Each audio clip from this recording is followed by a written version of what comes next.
memberi maklumat dan bermanfaat kepada semua staf HASA. Baiklah, tanpa membuang masa, dijemput Encik Muhammad Asyraf untuk menyampaikan taklimat beliau. Sekiranya ada pertanyaan, puan-puan boleh type di ruangan chat untuk dijawab oleh penceramah kita nanti. Dipersilakan Encik Asyraf. Assalamualaikum warahmatullahi wabarakatuh dan selamat pagi untuk semua. First of all, saya nak mengucapkan ribuan terima kasih kepada Unit Latihan lah sebab memberi peluang kepada saya untuk memberi ceramah pada pagi ini dan juga pendedahan lah, especially kepada staff-staff dan juga actually general public lah terhadap tajuk saya iaitu ADR dan drug allergy. Okay. So first of all, saya yakin mesti ramai tak pastikan apa itu ADR. Okay.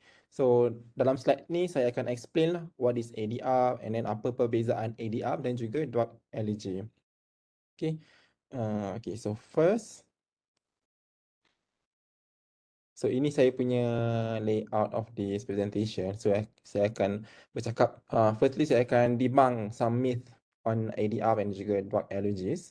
And then I will talk on the latest news currently, which is the full codeine product recall. Okay, and then I will talk about ADR versus AEFI versus drug allergy and versus side effects. Okay, there are two terms here, ADR and also AEFI. So I'm sure mesti ramai yang tak pasti juga apa itu ADR dan juga AEFI and apa beza between these two. And then I will talk on types of drug allergies and also their general management lah. Okay. And then ADR reporting for HCP, which is healthcare providers. Okay. How to report ADR. And also drug allergy card requests. Okay. So moving on. So, myth versus facts. Okay, fakta ataupun auta. Okay. So, the first myth that I'm gonna debunk. Okay, so patient claim saya tak mahu makan ubat sebab ada banyak side effects ubat. Okay.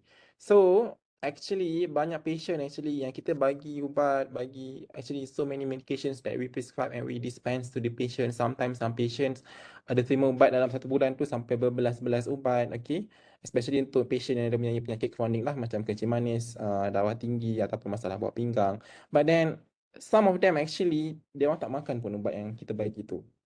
Okay, bila kita further investigate why they are not being compliant to their medications is because they are afraid of the medications punya side effects. Okay, dia banyak dengar cerita daripada dia orang punya jiran, maybe daripada dia orang punya family yang lain yang ubat ni banyak side effects and then ubat ni boleh merosakkan buah pinggang lah, ubat ni memang tak elok lah untuk mereka because of the side effects. Okay, so firstly kita sebagai healthcare providers kita kena educate patients lah.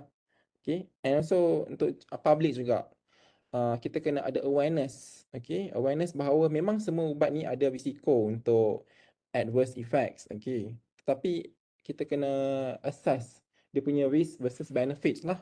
Okay, so kita kena pilih. Kita nak ada risiko untuk dapatkan rashes ataupun gatal-gatal kulit ke, ataupun kita nak ada risiko yang lagi tinggi untuk kena serangan jantung kalau kita tak makan ubat yang kita sepatutnya kena makan tu lah.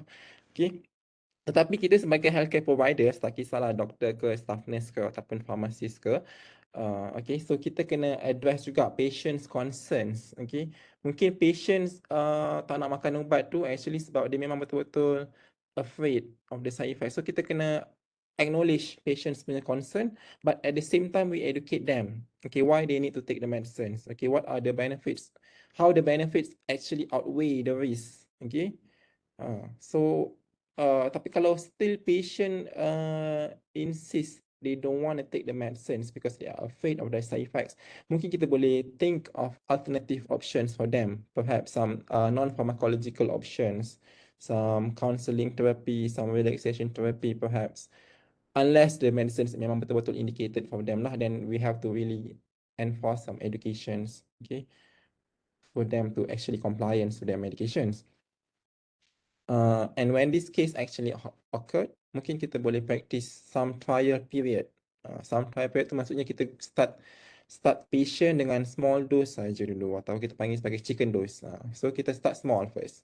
Start small and then afterwards baru kita akan further increase the dose. Okay, so that patients akan get used to it. Okay. And also kita juga kena address patients' other concerns, not just about side effects jugalah. Some patients, they have some personal beliefs why they don't want to take the medicines. Mungkin dia menggunakan alasan they don't want to take the medicines because of the risk of the side effects, but actually also because of other factors. For example, religious belief. Some macam Muslims, kita tak boleh ambil ubat yang mungkin ada setengah orang dia orang takut nak ambil ubat kalau ubat tu mengandungi bahan-bahan daripada gelatin daripada khinzir ke. Okay. Tapi dalam isu ini kita kena refer kepada current guidelines lah yang mengatakan hukumnya actually harus untuk mengambil ubat yang life saving walaupun dia mengandungi um, unsur-unsur khinzir lah. Okay. Begitu juga dengan patients daripada agama lain macam Hindu ataupun mungkin patients yang vegetarian atau vegan. So mungkin they don't want to take the medicines because it contains animal origins.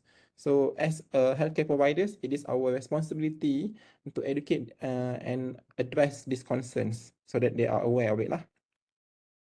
Okay, second myth that I'm gonna debunk today. Sorry, typo. Actually, it's buah pinggang, bukan buah pinggang. Buah pinggang saya rosak sebab makan ubat darah tinggi, says this random Uncle JJ. Okay, so this is also very common that we actually encounter, okay, nowadays. Patients takut nak makan ubat tu sebab mereka risau, okay, buah pinggang, sorry, it's not buah pinggang. Buah pinggang mereka rosak sebab makan ubat darah tinggi. Not just ubat darah tinggi lah, sometimes it could be ubat kencing manis ataupun as simple as ubat paracetamol ataupun any painkiller as well. Okay, so the fact here is that consumption of antihypertensive medicines actually, if it is under medical supervision, will in fact reduce the risk of patients' progressions towards getting renal impairment. Maksudnya di sini adalah patients tu kalau dia tak makan ubat tu actually buah pinggang tu akan jadi lagi teruk. Instead of kalau patients tu makan ubat tu. Okay, mungkin ada risiko untuk patients tu dapat some renal impairment from long-term use of certain medications, but this must be under close medical supervision, okay, which is the right dose, the right frequency, okay. So kalau let's say patients develop renal impairment, then kita as healthcare providers, we have to know how to reduce the dose, how to reduce the frequency, okay. So it is important to do this, but we also need to educate patients. Kalau dia tak makan ubat darah tinggi tu, nanti dia punya efek tu akan lagi teruk berbanding dengan kalau dia tak makan ubat. Okay. And then lastly, okay, patient claim ubat yang mereka makan ni ubat tradisional, okay, bebas kimia. So confirm selamat sebab ubat ni memang tak ada langsung bahan-bahan kimia, bahan-bahan chemical or whatsoever, and it's all from natural, drug-free, natural ingredients, 100% drug-free or 100% vegan and whatsoever. But however, actually, many of these traditional supplements, especially yang tidak berdaftar ni, mereka sebenarnya telah tercemar dengan banyaklah actually beberapa ubat yang berjadual. Contohnya macam NSAIDs, which is ubat tahan sakit, ataupun steroids, okay, which is kalau penggunaan yang berlarutan and tanpa medical supervision, pastinya akan memberi kesan buruk yang lebih berbahayalah kepada patients. Okay, if you still remember about my first talk last year is about unregistered medications and why they are important. Okay, so this is an example of a case that we have received here in HASA. So this has happened last year. So patient had been taking this traditional supplement seperti dalam gambar ni, claim for his joint pain for almost 10 years. Okay, and then because patient was advised untuk ambil ubat suplemen ni by their family, so they claim ubat ni sangat berkesan untuk joint pain lah, and patient memang dapat rasa kan, memang dia punya joint pain tu memang hilang. So that's why patient keep on taking this medicine, this supplement, this traditional supplement. However, in the end, patient was warded to HASA last year due to so many medical conditions lah actually. So upon further request, what telah request untuk DIS unit, which is Drug Information Unit, untuk menghantar sampel suplemen ni kepada Jabatan Kimia untuk further analysis. Okay, buat pengetahuan semua, especially untuk clinicians. Drug Information Services Unit ini juga ada service drug identification and chemical analysis service ni lah, especially untuk ubat-ubat yang tidak diketahui apa nama ubat tu, ataupun mungkin suspect ada bahan-bahan bahan-bahan terlarang lah ataupun bahan-bahan racun berjadual kan, macam NSAIDs ke ataupun steroids for example. So we have this service. Just call me up and I will let you know how to fill up this form. Okay. Cuma dia ada minimum quantity of capsules yang required lah. Okay. Untuk NSAIDs dan juga untuk steroids minimum 3 biji ubat. Kalau untuk detection of heavy metals minimum 10 biji lah. Okay, so for this case, for this patient, after kita dah hantar dia punya suplemen ni kepada Jabatan Kimia, so let's see what happened to the results. See, actually, ubat ni at least ada 3 racun berjadual, which is piroxicam, dexamethasone, and prednisolone. Okay, which is piroxicam ni actually dia adalah sejenis NSAID, ubat tahan sakit. Okay, which is kalau penggunaan yang berlarutan, especially tanpa medical supervision, memang akan efek buah pinggang lah. Okay, akan ada banyak side effect, efek buah pinggang, mungkin akan menyebabkan pendarahan dalaman. Okay, and untuk dexamethasone dan prednisolone tu, dua-dua ni adalah sejenis steroids. So steroids pun kalau penggunaan yang berlarutan, for this case almost 10 years, memang confirm akan ada so many side effects lah. For example, Cushing syndrome, okay. And dia punya hormon pun akan jadi haywire juga. So this is why we have to educate the patients not to take unregistered medications or supplements in the market lah. Okay, tak pasti jangan beli. Okay, and next I would like to share with you about recent issues in the market lah, which is Volcodeine product recall. I'm not sure whether semua sudah tahu pasal isu ini, tapi memang sudah ada newspaper article also, such as this one from The Star. Okay, as the topic says, MOH recalls all products containing Volcodeine. Okay, so we have to be aware lah of this, not just to the healthcare professionals, tapi untuk semua secara umumnya. So Volcodeine recall, what is Volcodeine? Okay, so Volcodeine is an antitussive medication. So it's mainly used as dry cough suppressant in adults and children, either on its own or in combination with other drugs. Okay, so untuk Volcodeine yang terdapat di HASA, kita ada jenama Duotosfort. This one lah dalam gambar ni. Okay, mungkin tuan-puan pernah dapat ubat ni daripada farmasi HASA sebelum ni. Okay, so this is the medications that is involved in this product recall. So di-mention ni Volcodeine ni boleh diperolehi tanpa prescription. Maksudnya kita boleh beli di farmasi luar lah. Sebelum ni lah. Sebab sekarang ni dah withdrawn from the market. Okay. So sebab dia kategori C. Okay. And currently there are 14 products yang mengandungi Volcodeine yang berdaftar dengan pihak berkuasa Peranti Dadah Malaysia. Okay. So bagi pihak farmasi Department HASA, kami sudah inactivate this Duotosfort daripada kita punya formulary, and so which means doctors tak boleh order dalam Unimeds lah anymore. So I hope you are aware of this. So these are a list of affected products containing Volcodeine in Malaysia. Total ada 14 . So the first column here refers to Volcodeine only cough syrup. Maksudnya produk tu hanya mengandungi Volcodeine sahaja. So these are the brands. Ada banyak jenama lah yang berbeza because of different manufacturer. And then the second column refers to Volcodeine in combination with other medicines. Okay, so mungkin Volcodeine tu dia bercampur dengan ubat-ubat yang lain lah. Contohnya bromhexin ke, okay. Untuk combination effect lah.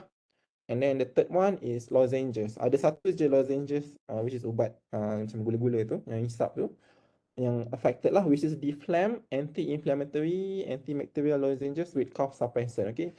So Deflam ada banyak jenama actually. So yang affected hanyalah this kind of Deflam, which is this one, this Deflam. Other Deflam are still okay in the market. They are still in the market lah. Cuma this purple Deflam are withdrawn. So if you ada simpan this purple Deflam at home, stop using them. Okay, why this Volcodeine was recalled? What's the fuss behind it? Okay, so this is because of risk of anaphylaxis. Okay, what is anaphylaxis? I can explain further after this. To neuromuscular blocking agents. Neuromuscular blocking agents ni kebiasaannya digunakan untuk patients yang akan undergo surgery lah. Okay. Sebelum dia ada surgery, mesti ANES, doktor pakar abuse akan administer this NMBA kepada pesakit lah.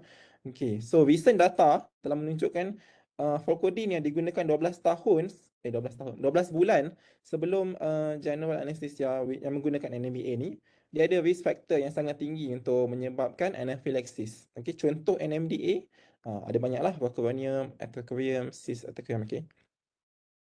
So immediate impact of this Focodine product recall. Okay, apa yang immediately akan berlaku, yang telah berlaku lah especially. So all healthcare providers must stop the activity of prescribing, dispensing, selling and administering of any products containing Focodine. For HASA case, is referring to 200 spot. Okay, kalau di luar ada banyak produk lain lah, which is ada 14 produk. So semua pesakit yang telah dibekalkan oleh Focodine, we have to contact them and advise them to stop consuming this Focodine. Okay, so for pharmacy side, saya telah contact semua pesakit yang kita telah dispense this Focodine, tapi within 72 hours from the letter from DCA lah, which is bertarikh 23 Mac yang lepas. Okay, and for pharmacy side, need to quarantine all affected drugs and return to the suppliers. So actions to be taken by consumers. This is apa yang kita kena buat kalau kita ada simpan produk-produk yang mengandungi Focodine ni di rumah. Okay. So firstly, kita kena check label ubat kita dekat rumah kita tu, especially cough syrup ataupun lozenges. Okay, so ada banyak jenama. So we need to make sure tiada Focodine yang ditulis sebagai one of the main ingredients lah. Okay. Tetapi sekiranya ada Focodine in one of your medicines, you have to stop consuming the medicines immediately. And then you have to consult your doctor or your pharmacist for any other alternative medicines kalau penyakit itu memang memerlukan ubat. Contohnya ubat batuk kan. Okay. So apa alternatif yang kita boleh ambil selain daripada Focodine? Okay. And untuk patients yang akan schedule untuk undergo surgery, yang akan menjalankan pembedahan di bawah BIUS lah, pakar BIUS. So you have to inform your doctors if there are Focodine consumption, especially within the last 12 months lah. Okay, kalau anda semua tuan-tuan ingat ada consume this Focodine and then kebetulan akan ada undergo pembedahan, so you have to inform. And afterwards, you need to report if there is any suspected adverse drug reactions lah kepada pihak NPRA, which is National Pharmaceutical Regulatory Authority. So actions to be taken by healthcare providers. So we need to immediately stop prescribing, dispensing, selling or distributing all products containing Focodine. And we have to inform patients and the product ni will no longer be available for use. Okay, mungkin patient ni sebelum ni dia dah terbiasa dengan jenama ni. Okay, and then dia dah rasa memang ubat ni je yang dia berkesan. Ubat ni je yang jalan untuk batuk dia. Okay, ubat batuk lain tak berkesan untuk dia. So we have to inform patients why we no longer keep these medicines in the farmasi lah ataupun klinik. Okay, kenapa kita tak boleh nak prescribe lagi ubat ni? Why? Because this is product recall lah. So for patients yang akan di-prescribe dengan NMDA tadi tu, we need to advise the patients. Okay, sebab some patient they don't know, so they don't know what to inform. So kita kena tanyalah patients dia ada ambil tak Focodine within the last 12 months. And as wajibnya lah kena report if there is any suspected adverse events yang associated with NMDA, okay, or Focodine containing products kepada pihak NPRA. So what are the alternatives to Focodine? Currently, the one that I would suggest adalah dextromethorphan lah yang available di HASA. So dextromethorphan pun fungsi dia sama juga untuk non-productive cough, okay, batuk yang tidak berkahak lah basically. So this is the dextromethorphan syrup yang available di HASA lah. So the normal dose, recommended dose is 10 ml TDS, tapi jangan 15 ml TDS sebab itu telah melebihi daripada dose yang recommended lah, which is the maximum dose is 40 ml per day. So recommended dose is 10 ml TDS lah, 10 ml 3 kali sehari. And ubat ni available dekat dalam HASA sebagai standard formulary. So ubat ARM lah. So next I will explain what is ADR versus AEFI versus drug allergy versus side effect. So apa beza between these all?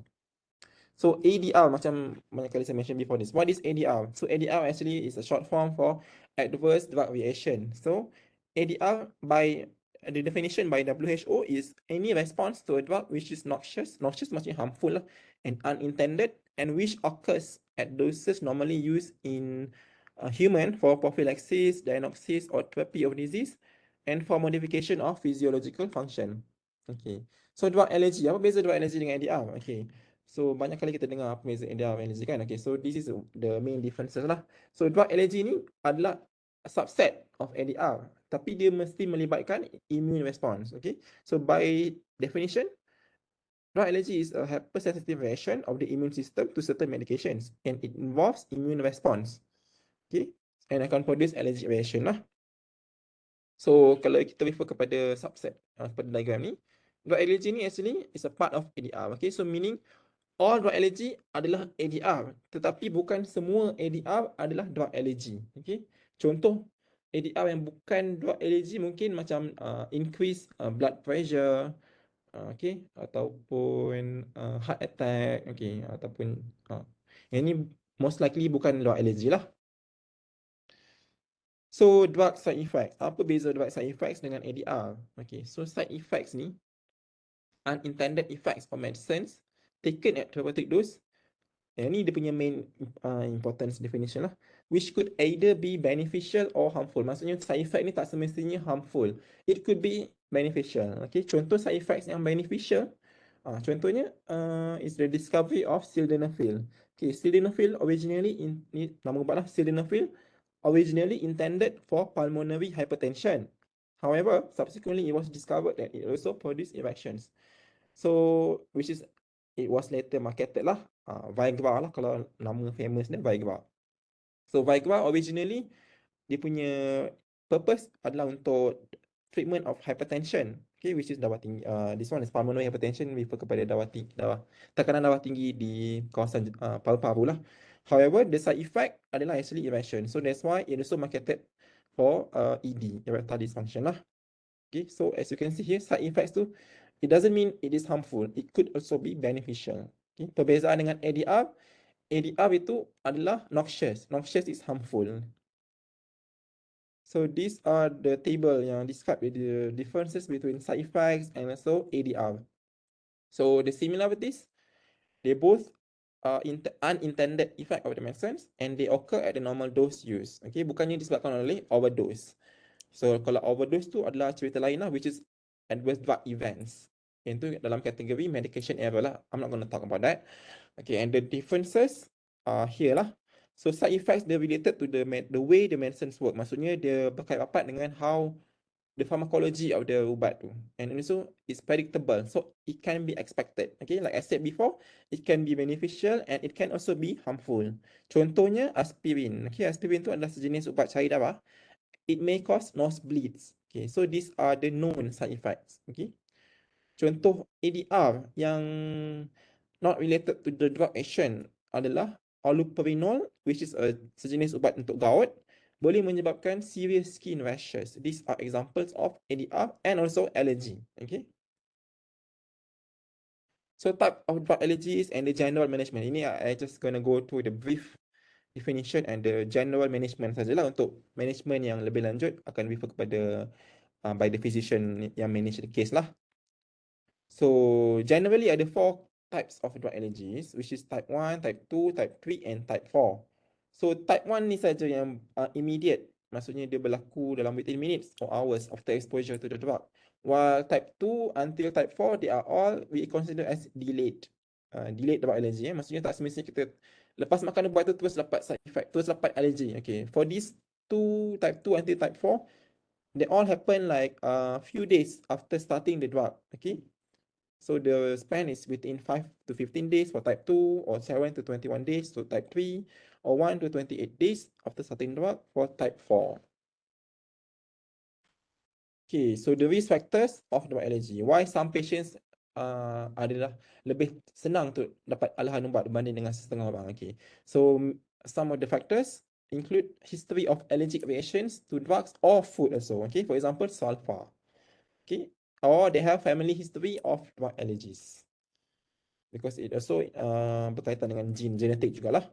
Or they have underlying condition, for example, asthma ataupun immunocompromised patients. Contohnya patients yang ada ambil ubat yang immunosuppressor, normally patient yang selepas transplant, ataupun patients yang ada HIV. So they are lebih terdedah untuk mendapat alahan ubat berbanding dengan pesakit lain. So the general management of the allergy, so normally it depends on the allergy reactions. The severity, sama ada mild or moderate or severe lah. Kalau mild to moderate allergy reactions, normally kita bagi antihistamines and corticosteroids lah. Sama ada melalui oral ataupun IV injection. So kalau yang mild, normally kita cukup bagi some oral medications, okay, and then observe patients lah after that. But for moderate, mungkin kita akan bagi by injection. Contoh antihistamine macam Piriton, and then corticosteroids like hydrocortisone lah. And untuk case yang severe, contohnya anaphylaxis ataupun TAN. Okay, TAN ni actually is the worst allergic reaction. Okay, if you can Google what is TAN. TAN is actually toxic epidermal necrosis. This is the worst kind of side effects. Okay, very very severe. It's like I cannot even describe. It's very very painful. Okay, the skin blister all over. Okay, kulit mengelupas satu badan, and then sampai patient ICU, and then it can be fatal, especially for tan. Okay, this is the worst allergy. So hopefully no one will get lah. So untuk these severe reactions, they require emergency medical treatment lah. So need to go to emergency straight away. And how to prevent drug allergy? Walaupun it cannot be prevented at 100% because there is still risk. But however, we can reduce the risk. So, for example, kita kena always inform our healthcare providers about our history of drug allergy. Tak kisahlah drug allergy ke ataupun food allergy ke, okay, we have to inform, always inform. And the type of reaction that you had. Okay, is it just skin rashes, or is it just gatal-gatal saja ke, ataupun it's very severe and memerlukan sampai kena warded.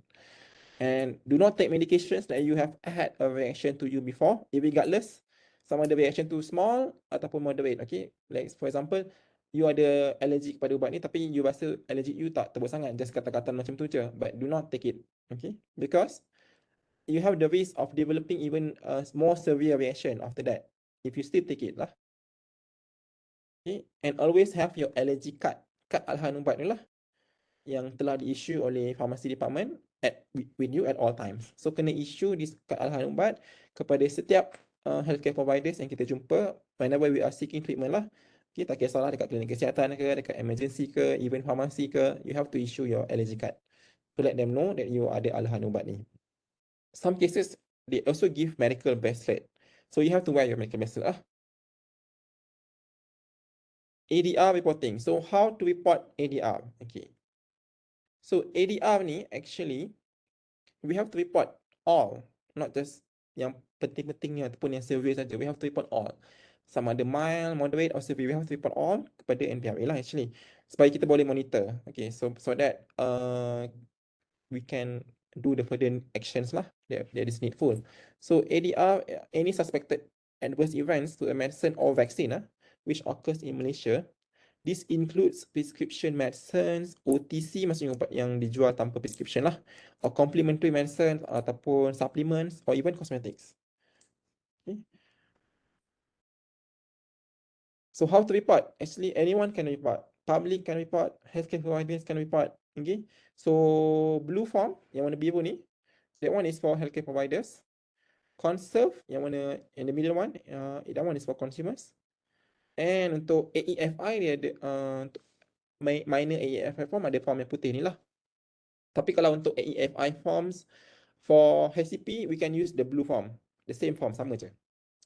ADR reporting routes kepada NPRA, this is under DIS lah, which is me, .info. So I can compile after I receive this report from HCP, I will report kepada NPRA lah on their website. So moving on, drug allergy card request. So ini contoh kad Alahan ubat yang kita ada issue lah dekat HASA ni. So it looks like this, warna purple. Kalau dekat KKM ataupun hospital lain, dia mungkin warna kuning. Tapi dia punya format dia lebih kurang sama lah. Cumanya bezanya dekat HASA, kita punya kad ni warna purple lah. So kad Alahan ubat dekat sini akan tulis nama ubat and also reaksi Alahan tu. So patient kena simpan kad Alahan ubat ni and kena issue, kena present dia kad Alahan ubat lah whenever they are seeking treatment. So ini proses carta alih lah untuk permohonan kad Alahan ubat di HASA. Okay. So kalau berlaku case adverse sama ada ADR ataupun Alahan, okay, so we have to determine is it Alahan ubat.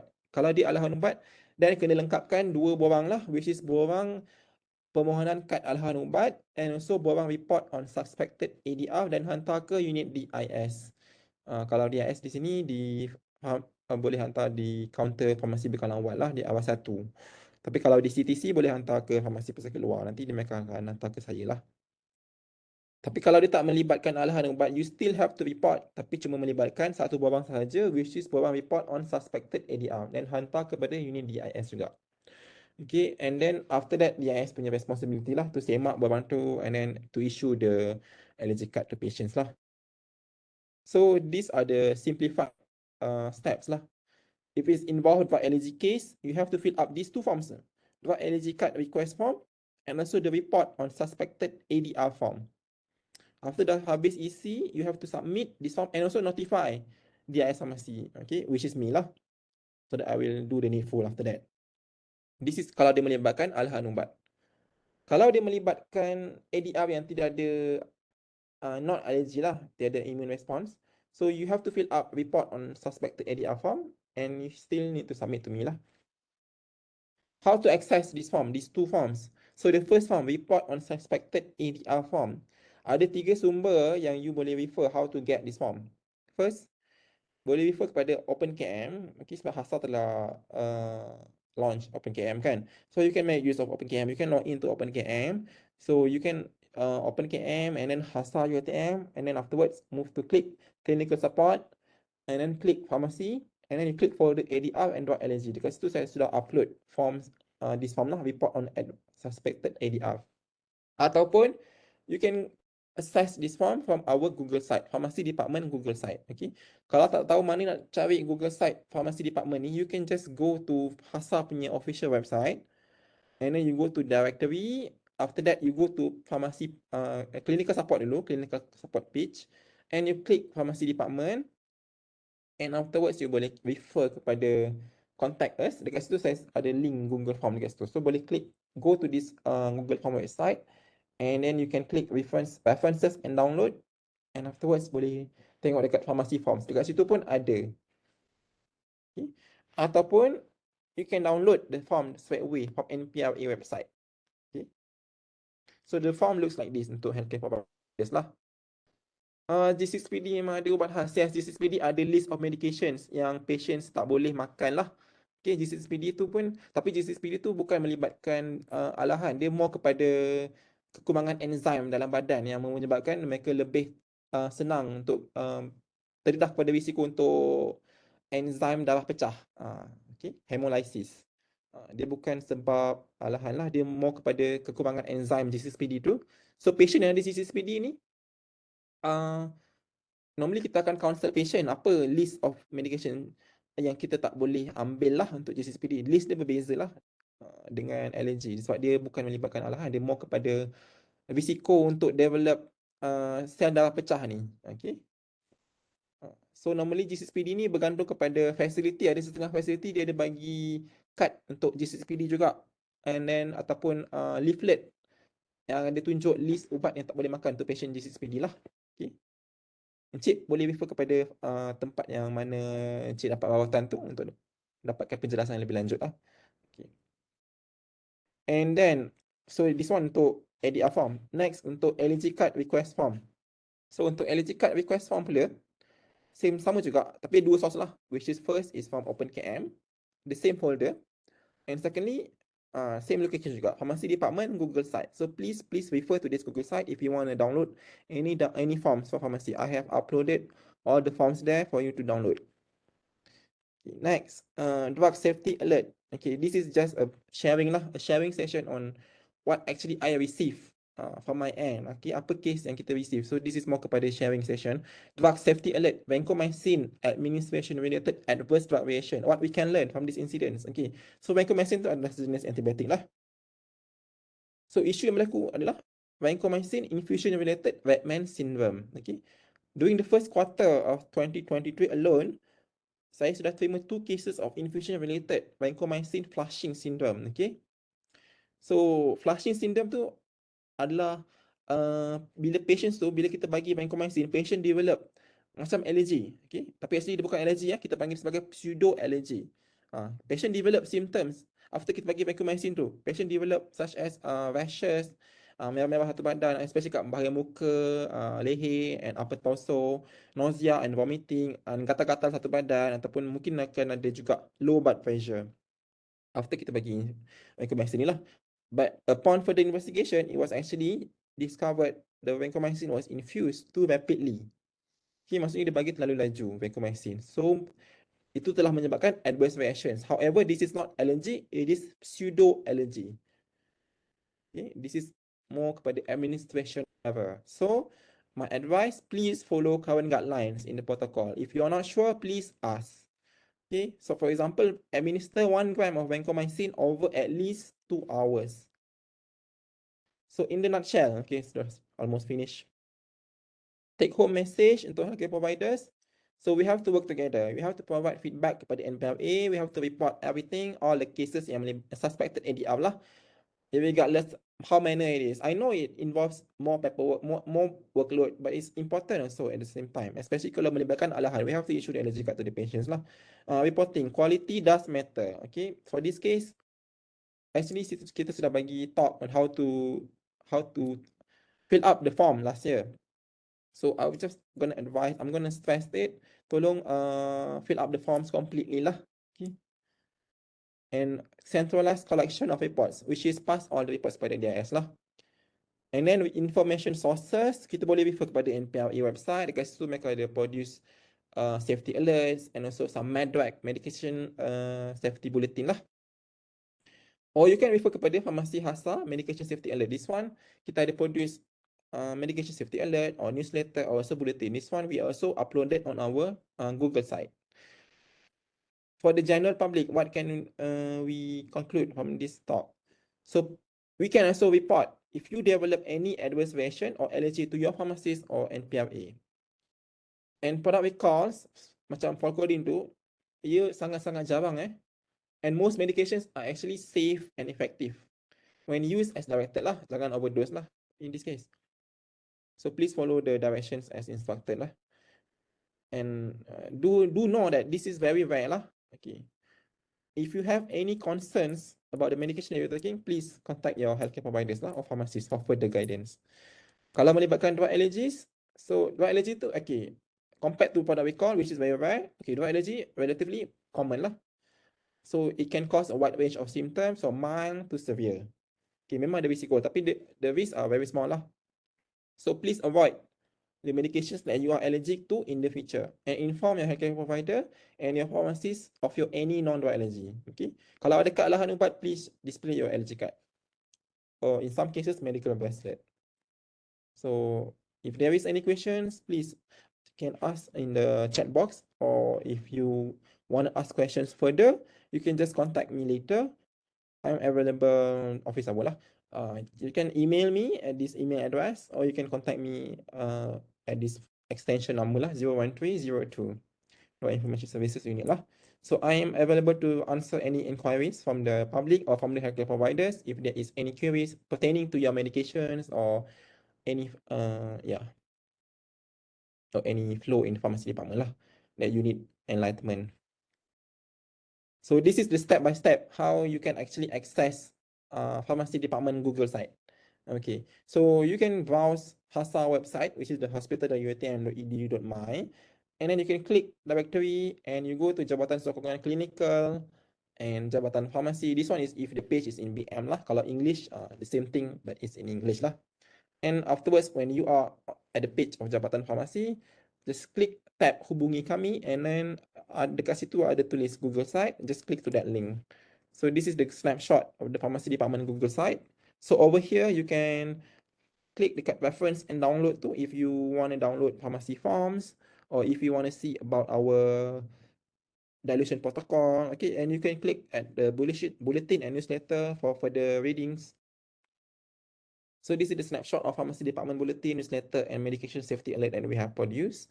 So feel free to further read this newsletter, especially the latest pharmacy newsletter yang I produce adalah pertaining kepada medicines expiry, okay, how to manage short expiry medication. So you can have a further reading on that.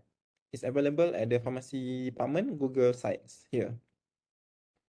And so regarding dilution protocol, macam contohnya case vancomycin tadi kan, If you don't know where to refer, you can actually go to this Google site juga, and then we have uploaded this dilution protocol for you to refer. We actually already have our in-house antibiotic reconstitution and dilution protocol yang telah dihasilkan pada tahun 2020 by my colleagues.